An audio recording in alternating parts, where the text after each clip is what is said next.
1979ರಲ್ಲಿ ಮಾಜಿ ಪ್ರಧಾನಿ ಮೊರಾರ್ಜಿ ದೇಸಾಯಿ ಅವರು ಕರ್ನಾಟಕದ ಸಿದ್ಧಗಂಗಾ ಮಠಕ್ಕೆ ಭೇಟಿ ನೀಡಿದ್ರು. ಸಂಜೆ ಪ್ರಾರ್ಥನೆ ಸಮಯ. ಅಲ್ಲಿದ್ದ ಮಕ್ಕಳ ಸಂಖ್ಯೆ ಬರೋಬ್ಬರಿ 3800ಕ್ಕೂ ಹೆಚ್ಚು. ಪ್ರತಿನಿತ್ಯ ಇಷ್ಟು ಮಕ್ಕಳ ಜೊತೆ ಪ್ರಾರ್ಥನೆ ಹಾಗೂ ಊಟ, ವಸತಿ, ವಿದ್ಯೆಯನ್ನ ನೋಡಿ ಪ್ರಧಾನಿ ಮೊರಾರ್ಜಿ ದೇಸಾಯಿ ನಿಬ್ಬೆರಗಾಗಿದ್ರು.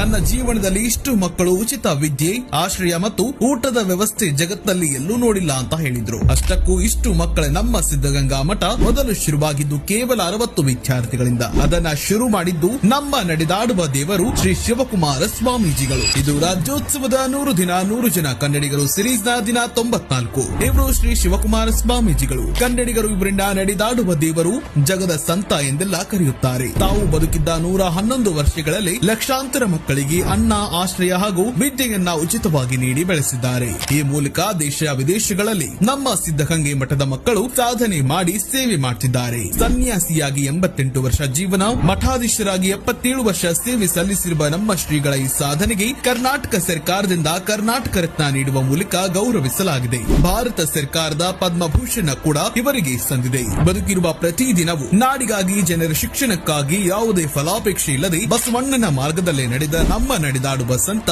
ನಮ್ಮ ನಾಡಲ್ಲಿ ಹುಟ್ಟಿದ್ದು ನಮ್ಮ ಹೆಮ್ಮೆ.